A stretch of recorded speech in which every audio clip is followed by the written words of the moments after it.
At my housewarming party, my sister said, "This $960,000 house is just right for my kids." Then Mom added, "Start packing." I just smiled, pulled out my phone, and showed them the paper that changed everything. "Remember when you threw me out at 18? I bought this house with." You know, there are moments in life that just punch you in the gut, leaving you gasping for air. For me, one of those moments was watching my sister, Cassandra, and our mother, Eleanor, strut into the housewarming party for my new $960,000 home. A home that represented every single sacrifice, every late night, every ounce of hustle I poured into building my tech company. And yet, the knot in my stomach tightened, my skin crawling, because I recognized that look in their eyes, the same look I saw when I was 18, the night my entire world shattered.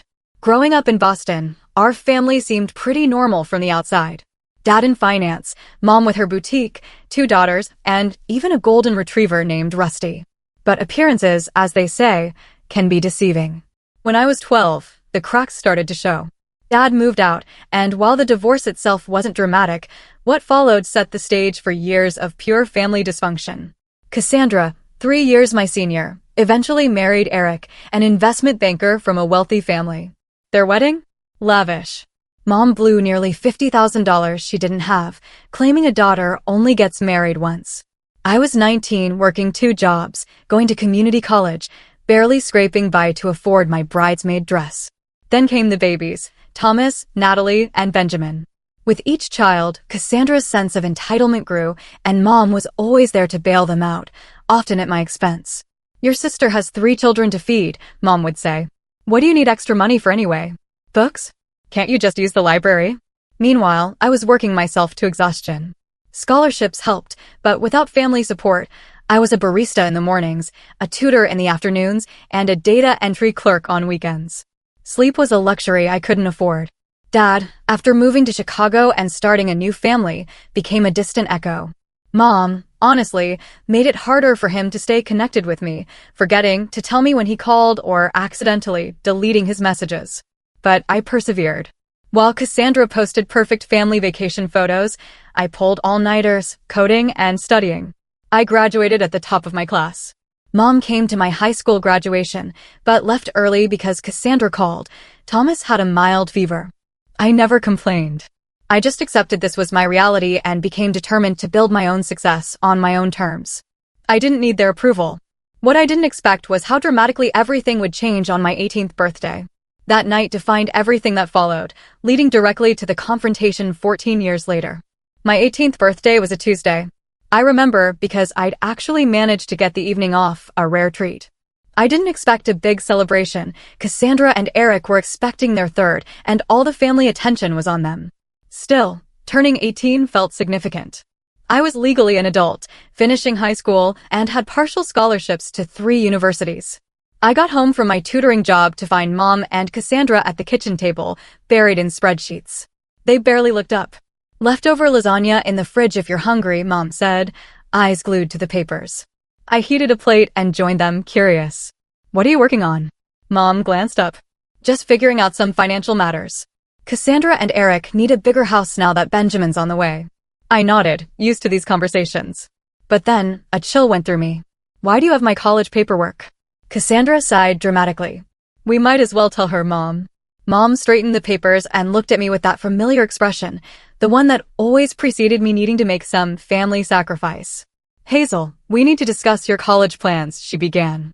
With Cassandra expecting again, they really need a 4-bedroom house. Eric's bonus wasn't as large as they expected this year, and they're a bit stretched. I sat silently, already knowing where this was going. "The thing is," Cassandra interjected, "we've calculated everything, and even with Eric's salary and Mom helping with the down payment, we're still short." "Short for what?" I asked, even though I already knew. "We need to use your college fund," Mom stated flatly. "It's not like you don't have scholarships already. And community college is perfectly respectable. You can transfer to a university later when things aren't so tight for the family." My college fund. The money Dad had started before the divorce, the money Mom had promised was untouched for my education. The fund I was counting on to cover what scholarships wouldn't. "But that's my money," I said quietly. "Dad set it aside for my education." Cassandra rolled her eyes. "Don't be selfish, Hazel. We're talking about a home for your niece and nephews." Where are they supposed to sleep? Should Benjamin just live in a closet because you want to attend some fancy university? That's not what I'm saying. I protested. But I've worked so hard for this. I've maintained a 4.0 GPA while working multiple jobs. Those scholarships won't cover everything. You can take out loans like everyone else. Cassandra snapped. Eric and I have a mortgage. That's life. Or, Mom added, you could live at home and attend community college. That would be much more economical. Something inside me shifted. A lifetime of compliance and acceptance gave way to pure indignation. No. The simple word hung in the air. Mom blinked, unaccustomed to any resistance from me. Excuse me? No. I repeated, stronger this time. That money is for my education. Dad, and you set it aside for me. It's not Cassandra's house fund. Mom's expression hardened. This isn't a negotiation, Hazel. This is what's happening. Your sister has a family to provide for. And I have a future to build. I countered, my voice shaking. I've earned those scholarships. I've worked while maintaining perfect grades. I deserve to use my college fund for college. Cassandra laughed, a cold, dismissive sound. Oh, please. Like you know anything about real responsibility. Try having 3 children before you lecture us on what you deserve. Tears threatened, but I held them back. This isn't fair, and you know it. Mom stood up, her chair scraping. My priority is my education. I said. That's not wrong. Well then, Mom crossed her arms. If that's your attitude, you have a choice to make. Accept that the money is going to help your sister, or pack your bags and figure out life on your own. You're 18 now, after all. The ultimatum hung in the air. Cassandra looked smug, certain I'd back down, as I always had. But something had broken inside me. Years of being second best, of sacrificing my needs for Cassandra's wants. I stood up slowly. I'll pack my bags. The shock on their faces would have been satisfying if I hadn't been absolutely terrified. Mom clearly hadn't expected me to choose independence. Don't be dramatic, Cassandra scoffed. Where would you even go? I didn't answer. I walked to my bedroom and pulled out my largest suitcase. With mechanical efficiency, I packed clothing, toiletries, my laptop, and important documents. Family photos stayed on the walls. They didn't feel like mine anymore. Mom appeared in my doorway as I zipped the suitcase closed. You're being ridiculous. Sleep on it, and we'll discuss this rationally in the morning. There's nothing to discuss, I replied, surprised by my own calm. You've made your position clear. I'm making mine clear too. I wheeled my suitcase past her, grabbed my backpack from the hook by the front door, and stepped out into the night. No one called after me. No one tried to stop me. That night, I slept in my car in the Walmart parking lot, using my work uniform as a pillow. For 2 weeks, I kept that routine, working my 3 jobs, sleeping in my car, showering at the gym where I had a discount membership. I told no one. On the 15th day, Professor Diane Reynolds, my computer science teacher, noticed me dozing in the library. She gently woke me and asked if everything was all right. Something in her kind eyes broke my carefully maintained composure, and I told her everything. That evening, she drove me to her house and showed me her guest room. It's yours until you figure things out, she said simply. No one should face this alone. Professor Reynolds became more than a teacher. She became my mentor, my advocate, the first person who truly believed in my potential without conditions. She helped me secure additional scholarships, guided me through financial aid applications, and gave me a key reference for an internship that would eventually change my life. The night I was kicked out shaped everything that followed. It taught me that I was truly on my own, but also that chosen family could be more supportive than blood. Most importantly, it showed me my own strength, a strength I didn't know I possessed until I was forced to find it.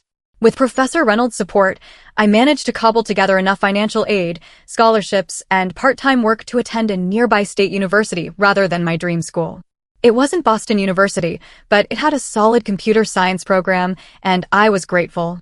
College life was drastically different for me than for my peers. While they attended parties and joined clubs, I worked multiple jobs to stay afloat, waiting tables, working the university IT help desk, and doing freelance web development projects late into the night. Sleep became a luxury, a social life non-existent. Despite this grueling schedule, I maintained a perfect GPA. The computer science curriculum came naturally, and I found myself helping classmates who struggled, one of whom was Stephanie Chin. Stephanie, brilliant but unfocused, became my best friend and eventual business partner. We were opposites in many ways. I was methodical, she was impulsive. I excelled at back-end programming. She had an eye for user experience and design. Together, we were perfect. In our junior year, we started discussing an idea for a financial management app aimed at young adults. Most existing tools were for people already financially stable, not for those living paycheck to paycheck like we were. We recognized a gap, and we were determined to fill it. Using campus resources, we developed a prototype. We called it Sens, an app that helped users visualize spending, automate savings, and build credit responsibly. Our professors were impressed, and more importantly, our fellow students found it genuinely useful. After graduation, Stephanie and I faced a decision: take stable corporate jobs or pursue our startup dream. The safe choice was tempting, especially given my financial insecurity, but I remembered Professor Reynolds' words: sometimes the riskiest path leads to the greatest rewards. We took the risk, moving into a tiny, roach-infested apartment to save money. We devoted ourselves entirely to senators I coded while eating ramen. Stephanie designed user interfaces until dawn. We attended every networking event, pitch competition, and startup workshop we could find. 6 months of rejections followed. Investors thought we were too young, too inexperienced, or focusing on the wrong demographic. College students don't care about financial planning, one venture capitalist told us dismissively. But we persisted. A breakthrough came when we won a small business grant that allowed us to hire our first employee, a marketing specialist who helped us refine our messaging. We pivoted slightly, targeting recent graduates burdened with student loans rather than current students. The app gained traction, slowly at first, then exponentially. A tech blog featured us. A financial influencer with millions of followers recommended senators. Our user base grew from thousands to hundreds of thousands. During this growth, I occasionally thought about reaching out to my family. I'd had minimal contact since that night.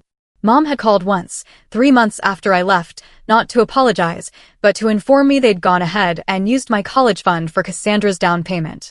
Dad sent occasional texts checking in, but our relationship remained distant. I focused instead on building my company and my life. The years passed in a blur of code, meetings, and gradual success. Stephanie and I moved from our dingy apartment to a proper office. We hired more developers, customer service representatives, marketing specialists. Sens evolved into a comprehensive financial platform. 5 years after launching, we received an acquisition offer from one of the largest financial technology companies in the country. The number was staggering, enough money to make both Stephanie and me millionaires several times over. After weeks of negotiations, we accepted. I was 30 years old and suddenly wealthier than I'd ever imagined possible.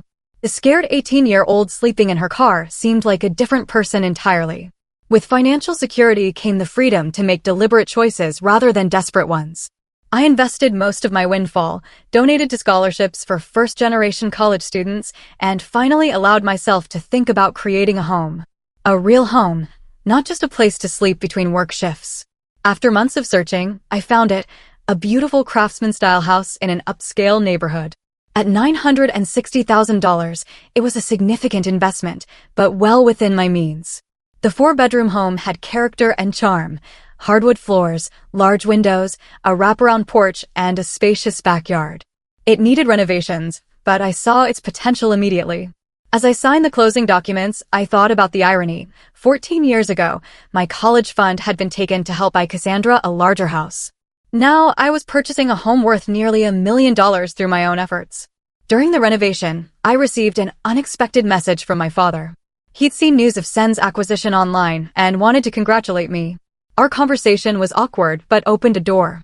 He explained that he'd lost track of me after I left and had been too ashamed to try harder to find me. He divorced again and moved back to Boston. Would I consider meeting for coffee? That coffee meeting was tense but healing. Dad apologized for his absence during my difficult years. He admitted to knowing about the college fund situation but feeling powerless to intervene. I didn't forgive him immediately, but I appreciated his honesty. We agreed to work on rebuilding our relationship slowly. During our conversation, he mentioned Cassandra and Eric were having financial troubles again. Apparently, they'd had to downsize after Eric's company underwent restructuring. Mom was still supporting them however she could. They don't know about your success, Dad said. I haven't told them. I nodded, unsure how I felt about that. Part of me wanted them to know, to see that I'd succeeded despite their lack of support. Another part preferred my accomplishments to remain private. As my house renovations neared completion, I decided to host a housewarming party. After some consideration, I added my family to the guest list. Stephanie thought I was setting myself up for disappointment, but I felt it was time to close that chapter of my life, one way or another. I sent formal invitations to Dad, Mom, Cassandra, and Eric. Dad responded immediately with acceptance. Mom called, surprised but agreeable. Cassandra sent a text, looking forward to seeing how you're doing. We'll be there.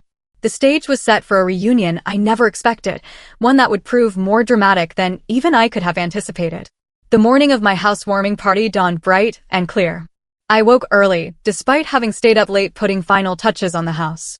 Every room was perfect. The living room with its comfortable sectional and built-in bookshelves, the gourmet kitchen with marble countertops and professional-grade appliances, the dining room that could seat 12 comfortably, and upstairs. 4 beautifully appointed bedrooms, including a master suite with a balcony overlooking the backyard. Stephanie arrived at 10, armed with champagne and decorations. "Are you sure you want to go through with this?" she asked, arranging flowers. "It's not too late to uninvite them." "I need closure," I replied, though my stomach churned at the thought of seeing my mother and sister again. Besides, they're just 3 people out of 30 guests. If things get uncomfortable, we'll have plenty of buffers. The caterers arrived at noon, setting up stations throughout the first floor. By 3, everything was ready. Food, drinks, music, and my nerves on edge. My colleagues from the tech world arrived first, followed by neighbors. Professor Reynolds came with her husband, embracing me warmly and whispering how proud she was. Friends from college, industry connections, and my financial advisor rounded out the early arrivals. At 4:30, the doorbell rang again. I opened it to find my father standing awkwardly on the porch, a gift bag in hand. "Dad," I said, the words still feeling strange. "Hazel," he replied, his eyes taking in the house behind me. "This is impressive." I invited him in, giving him a brief tour while introducing him to a few guests. He seemed genuinely pleased to see how well I was doing, if somewhat out of place among the successful professionals who filled my home. "Your mother and sister should be here soon," he mentioned. They were planning to come together. I nodded, refilling my water glass to hide my nervousness. "And how are they?" Dad hesitated. "Managing Eric's job situation has been tough on them. They sold their house last year and moved to a townhouse. Eleanor, your mom, helps with the kids a lot." Before I could respond, Stephanie appeared at my elbow. "More guests arriving," she murmured, including, I believe, your mother and sister. Taking a deep breath, I made my way to the front door. There they stood, Eleanor, barely aged despite the 14 years, and Cassandra, still beautiful but with lines of stress around her eyes. Behind them stood Eric, looking significantly older and more worn than I remembered, and their 3 children, Thomas, now a teenager, Natalie, a preteen, and Benjamin, about 10 years old. "Hazel," Mom said, her voice careful. "Thank you for inviting us." "Welcome," I replied, stepping back to allow them entry. "Please come in." The children hung back shyly, clearly coached to be on their best behavior. I smiled at them, these niece and nephews I barely knew. "There's a game room upstairs if you get bored," I told them. "Second door on the right." That broke the ice a bit. Thomas asked if I had a gaming console, and when I confirmed I did, the kids disappeared upstairs. After quick thank yous, Eric commented, "Beautiful home." He looked around with professional interest. "The architectural details are impressive." "Thank you," I replied. The renovation took 6 months, but it was worth it. 6 months. Cassandra's eyebrows rose. "You must have had quite a team working on it." "I did," I confirmed without elaboration. "Would you like a tour?" Leading them through the house, I noticed Cassandra's expression growing increasingly calculating. She ran her hand along the quartz countertops, peered into closets, and made comments about the excellent space for children in the backyard. Mom followed more quietly, occasionally commenting on a decoration or asking about a feature. "This must have been quite an investment," she finally said as we reached the master bedroom. "It was," I acknowledged, "but I've been fortunate in my career." "What exactly do you do now?" Cassandra asked, sitting uninvited on the edge of my bed. "Dad mentioned something about an app." I gave them the abbreviated version of my success story, watching their expressions shift from polite interest to stunned realization. "You sold your company for millions?" Cassandra clarified, her voice higher than normal. "We did," I confirmed. The timing was right. The tour continued downstairs, where more guests had arrived. I introduced my family to Stephanie, to Professor Reynolds, to colleagues and friends who knew parts of my story. Throughout these introductions, I noticed Mom and Cassandra huddled in corners, whispering intensely. Eric seemed disconnected from their conversations, instead engaging genuinely with my tech industry friends. An hour into the party, I clinked a glass to gather everyone's attention. Thank you all for coming to celebrate this new chapter with me, I began. This house represents not just a place to live, but a milestone I once thought impossible. I'm grateful to everyone who supported me along the way. As I finished my brief speech, Cassandra stepped forward. As Hazel's sister, I'd like to say something too. Her voice carried that confident tone I remembered from childhood, the voice that usually preceded her getting exactly what she wanted. Family is everything, she continued, placing her hand on my arm. And seeing Hazel's beautiful home today has made me realize how perfect this would be for our family. A confused murmur ran through the guests. What Cassandra means, Mom interjected smoothly, is that we're so proud of Hazel for creating a space where family can gather. No, Cassandra corrected, her grip tightening on my arm. What I mean is that this house would be perfect for my family. With Eric's job situation and the kids needing good schools, we've been looking for exactly this kind of home in exactly this neighborhood. The room fell silent. Even the caterers stopped moving. Cassandra, Eric started, his face reddening.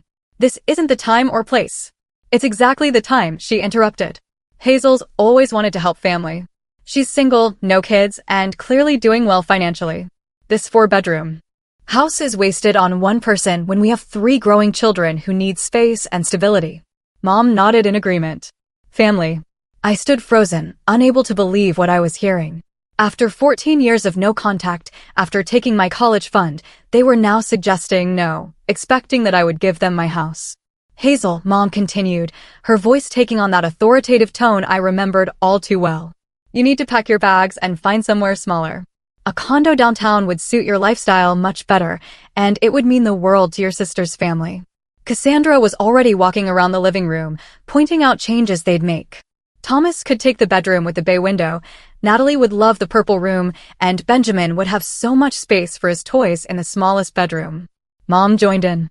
After all Cassandra's been through, she deserves this. It's the least you could do as her sister. The room had gone completely silent. My guests looked between us in horrified fascination. Stephanie had moved to my side, her presence supportive but silent. I took a deep breath, feeling strangely calm despite the outrageous scene unfolding. I have something to show you, I said quietly, retrieving my phone. Using the smart home system, I connected my phone to the large television in the living room. With a few taps, I pulled up a document and projected it onto the screen. What's this? Cassandra asked impatiently. This, I replied, is a restraining order I filed 14 years ago after you kicked me out on my 18th birthday. The room fell into stunned silence as the legal document displayed on the screen. Even the caterers stood frozen, trays in hand. What are you talking about? Mom's voice broke the silence, a mixture of confusion and indignation. We never kicked you out. You chose to leave. I kept my voice level. Years of carefully maintained composure serving me well. You gave me an ultimatum on my 18th birthday, except that my college fund would go to Cassandra's down payment, or pack my bags. I packed my bags. You didn't stop me. That was a disagreement, not an eviction. Cassandra scoffed, though her eyes remained fixed on the document. You were being dramatic. I slept in my car for 2 weeks, I replied simply. In February. In Boston. A murmur ran through the gathered guests. Dad stepped forward, his face ashen. I didn't know it was that bad, he said quietly. You never told me. Would it have mattered? I asked. He had no answer for that. I swiped to the next document on my phone. This is more interesting though. This is why I filed the restraining order. The screen now showed credit reports and loan applications, all in my name, all from the period immediately after I left home. What is this? Eric asked, moving closer to the screen, his financial background allowing him to understand what he was seeing before the others. After I left, someone opened 3 credit cards and took out a personal loan in my name, I explained. They had my social security number, my birth certificate, and enough personal information to pass security questions. The total debt was just over $45,000. Mom's face had gone white. Cassandra suddenly became very interested in her wine glass. Fortunately, I continued, the detective who helped me was thorough. The credit cards were used at stores Cassandra frequented. The loan money was deposited into an account that then transferred the exact amount to your joint checking account, Eric. Eric turned slowly to face his wife. You told me that money was from your mother. A gift to help with the down payment. It was. Cassandra insisted. Mom helped arrange it. By committing identity theft against your own daughter? Professor Reynolds spoke up, her academic demeanor giving way to protective anger. That's a felony, in case you weren't aware. I'm sure there's been some This is the police report I filed, I interrupted, pulling up another document. I had enough evidence to press charges for identity theft and fraud. The detective was particularly interested in this loan application. I zoomed in on a signature where someone attempted to forge my signature but spelled my middle name incorrectly. Cassandra's hand shook so badly she had to set down her wineglass. If you filed charges, why weren't we arrested? She challenged, though her voice lacked conviction. Because I didn't pursue it, I answered simply. I was 18, terrified, and despite everything, you were still my family. So I made a deal with the detective. I would pay off the fraudulent debts myself if they documented everything, but held off on prosecution. I swiped to another document. This is proof of payment. Every cent of that $45,000, plus interest, paid by me over 3 years while I was putting myself through college, working 3 jobs, sleeping 4 hours a night, eating ramen noodles to survive, while paying off debt I never incurred. Eric looked physically ill. I had no idea, he said, his voice barely audible. Cassandra told me her parents were helping with the down payment as a gift. Just one parent, I corrected gently. And it wasn't a gift. It was theft. Mom finally found her voice. You're twisting everything to make yourself the victim, she accused. We've always done everything we could for you. Sometimes families need to make hard choices for the greater good. The greater good? Dad's voice rose unexpectedly. Eleanor, she was 18. Our daughter. And you stole from her. Mom turned on him. Don't you dare judge me, Michael. You walked away. You left me to handle everything. I left you, not our daughters, he retorted. And I certainly didn't authorize you to steal Hazel's college fund or commit fraud in her name. I knew about the college fund, he admitted, turning to me. I'm sorry I didn't fight harder for you, but the credit cards, the loan. I had no idea. I nodded, accepting his partial apology for what it was. Cassandra, seeing support crumbling, changed tactics. It was a difficult time, she said, tears welling in her eyes. We had a baby, needed a home. Mom was just trying to help us. And you weren't around to ask. If you'd stayed, communicated, maybe things would have been different. Maybe, I acknowledged. But that doesn't justify fraud. I swiped to another document. This might interest you too, Eric. While investigating the identity theft, I discovered quite a bit about your family finances. These are records of 6 failed business ventures Cassandra invested in without your knowledge, using joint funds. The total losses exceeded $200,000 over 8 years. Eric's face drained of color. What business ventures? Her college friend Megan's clothing boutique, her cousin's restaurant, a subscription box service for luxury pet products, among others, I listed. All failed within a year. All received substantial investments from your family accounts. Those were personal loans to friends. Cassandra protested weakly. They were going to pay back everything with interest. Is that why you hid the paper? The room had become uncomfortably tense. Guests were looking for exits, unsure whether to stay for this clearly private family meltdown. I think I said clearly that we've gotten off track. You came here today to claim my home for yourselves, based on the assumption that I would once again sacrifice my needs for Cassandra's wants. I'm making it clear that will never happen again. So you'll throw your own sister's family out on the street? Mom demanded. Where's your compassion? My compassion? I laughed, though there was no humor in it. Where was your compassion when I was sleeping in my car in winter? Where was your compassion when you stole my identity and left me with crushing debt before I'd even started college? Mom opened her mouth, then closed it again. I'm not throwing anyone out on the street, I continued, more gently. But I'm not giving up my home. If you need financial help, I'm willing to discuss setting up education funds for Thomas, Natalie, and Benjamin. They're innocent in all this, and I'd like to know my niece and nephews. We don't need your charity. Cassandra snapped, though Eric's expression suggested otherwise. It's not charity, I replied. It's family helping family the right way. Mom grabbed her purse. I think we've heard enough. Cassandra, children, we're leaving. The children are upstairs playing video games, I reminded her. And I think Eric might want to stay. Eric nodded slowly.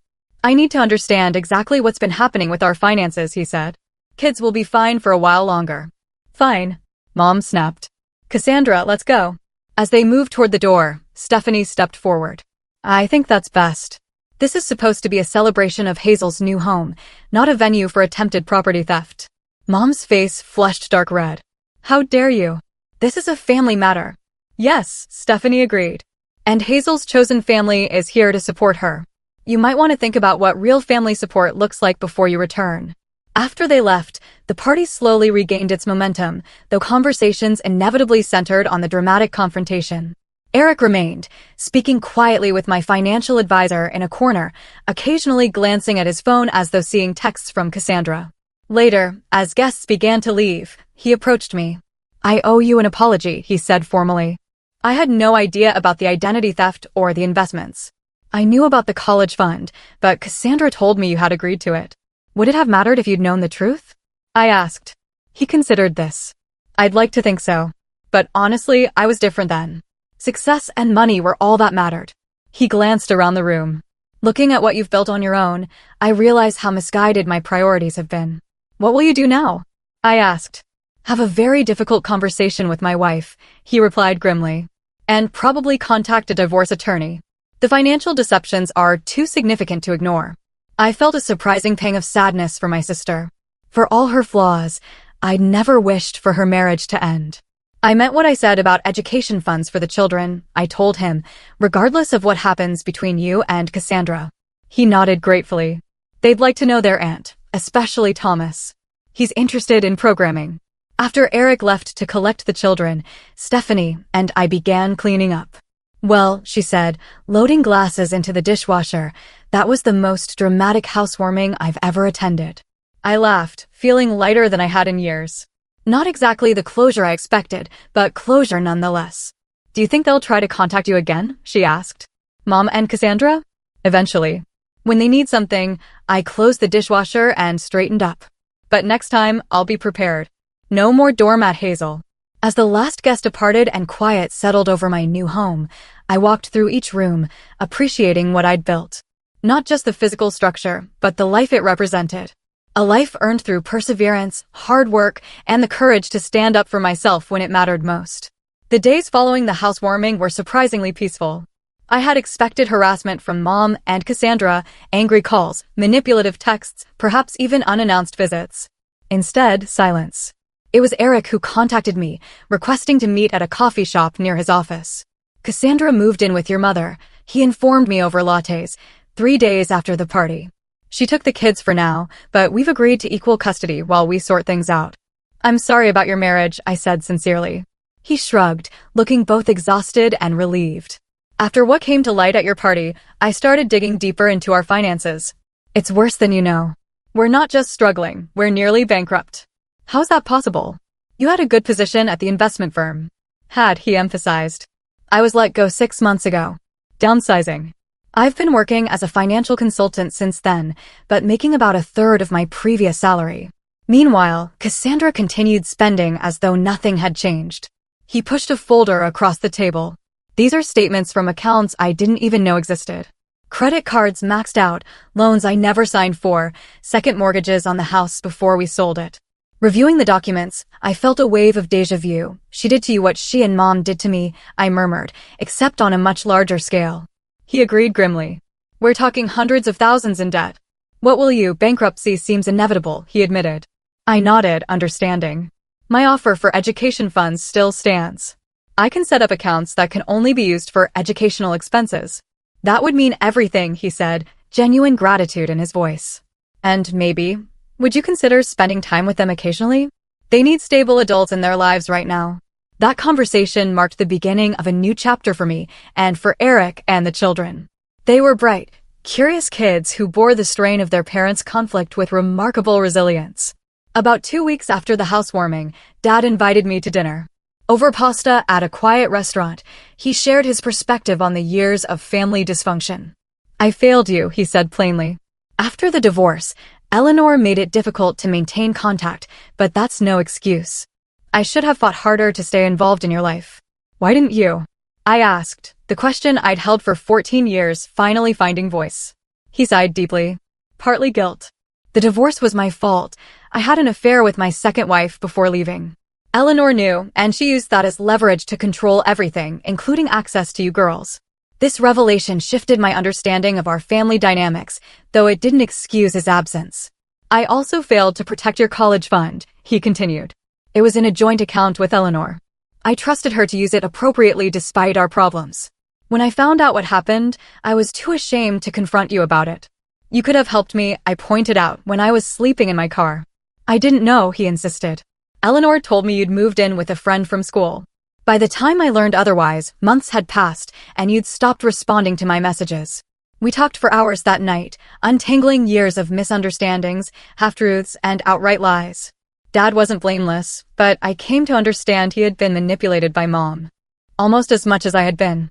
Your mother wasn't always like this, he explained. After Cassandra was born, something changed. She became obsessed with creating a perfect life for her, often at your expense. I tried to balance things to advocate for you, but it only created more conflict. Why the favoritism? I asked, the question that had haunted my childhood. He considered this carefully. I think Cassandra reminded Eleanor of herself. The self she wanted to be: beautiful, socially adept, traditional.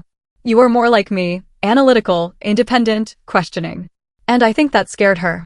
2 days after my dinner with Dad, I received the first contact from Cassandra, a lengthy email that oscillated between apology and justification.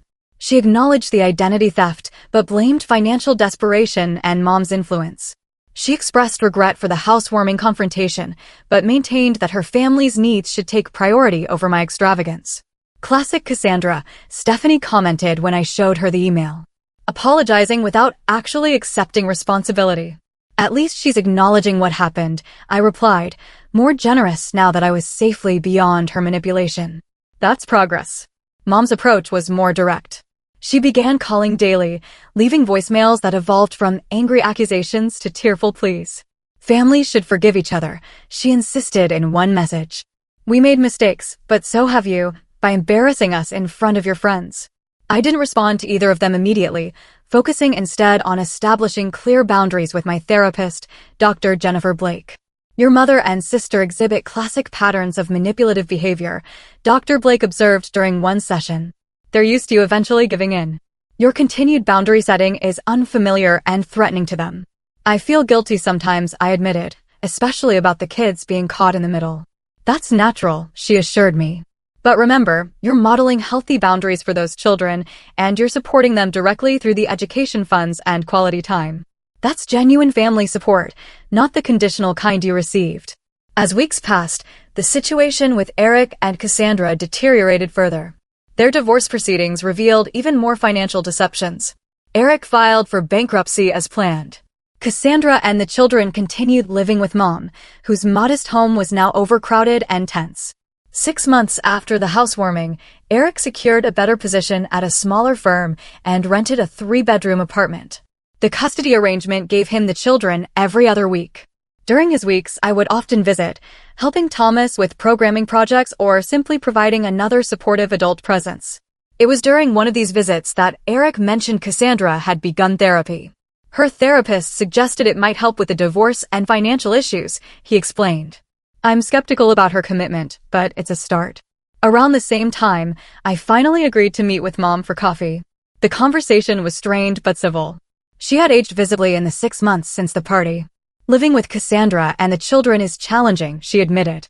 There's no privacy, no peace. And her spending habits. She trailed off, shaking her head. You enabled those habits, I pointed out gently.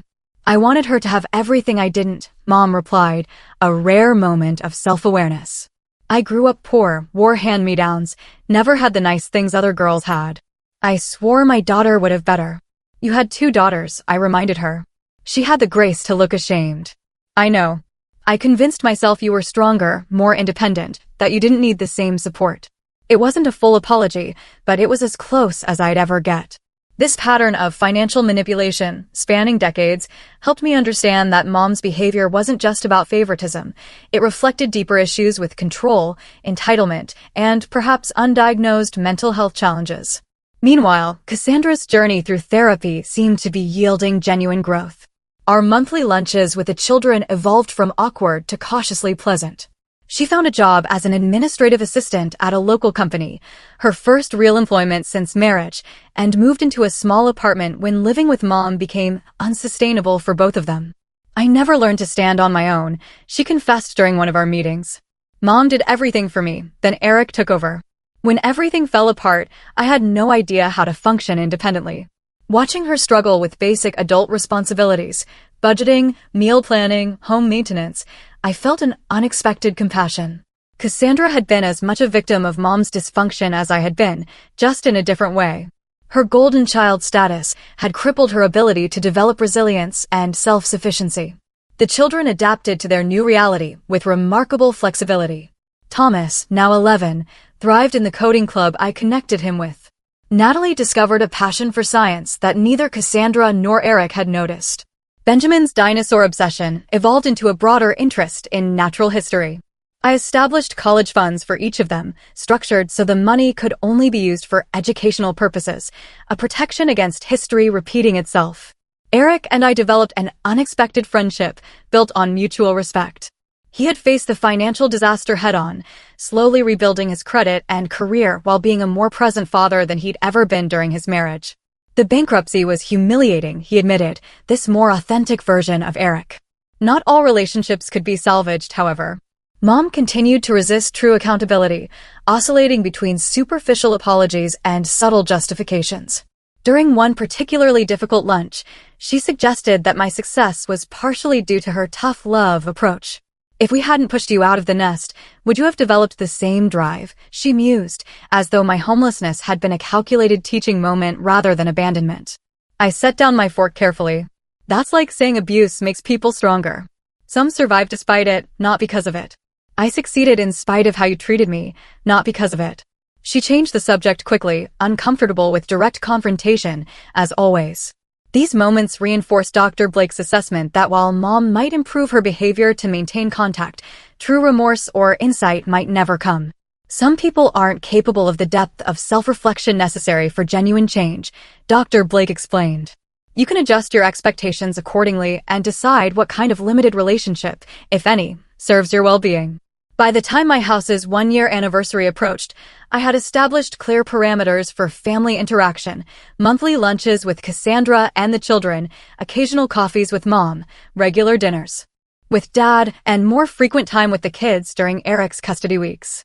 To mark the occasion, I hosted a small gathering, a deliberate contrast to the previous year's dramatic housewarming. Stephanie brought her new fiancé. Professor Reynolds and her husband attended. Dad came with Laura, their relationship now serious. Eric brought the children for a few hours. Even Cassandra made a brief, pleasant appearance. Mom was notably absent, her choice after I refused to invite certain toxic family friends she'd insisted should be included. It was a small but significant victory in maintaining my boundaries. As evening fell and guests enjoyed dessert on the patio, Thomas approached me with his laptop. "Aunt Hazel, can you look at my code? I'm trying to build a game, but the graphics won't render properly." We sat together on the porch swing, troubleshooting his JavaScript errors while fireflies blinked in the gathering dusk. The simple moment, an aunt helping her nephew, family supporting family in healthy ways, brought tears to my eyes that I quickly blinked away. "You okay?" Thomas asked, noticing my emotion. "More than okay," I assured him. "Just happier here." Later that night, after everyone had left, I walked through my home, truly mine in every sense. The house had become a sanctuary, not just from the outside world, but from the damaging family patterns that had nearly destroyed me. Within these walls, I had established new traditions, new relationships, and a new definition of family based on mutual respect rather than obligation or manipulation. My journey from sleeping in my car at 18 to owning this beautiful home at 32 wasn't just about financial success. It was about reclaiming my worth, establishing healthy boundaries, and building a life aligned with my values rather than others' expectations. The relationships with my family would likely always be complicated. Mom might never fully acknowledge the harm she'd caused. Cassandra's growth might have limits. Dad's efforts to make amends couldn't erase years of absence. But I no longer needed their validation or approval to feel complete. The frightened 18-year-old who drove away from her childhood home with nowhere to go had found not just shelter, but strength. She had discovered that family is sometimes chosen, not born, and that standing in your truth, however painful, leads to authentic connection rather than the hollow performance of obligation. As I settled onto my porch with a cup of tea, watching the stars emerge in the summer sky, I felt a profound peace. The journey hadn't been easy, but it had led me exactly where I needed to be, home, in every sense of the word. Video Deep Research Canvas Gem.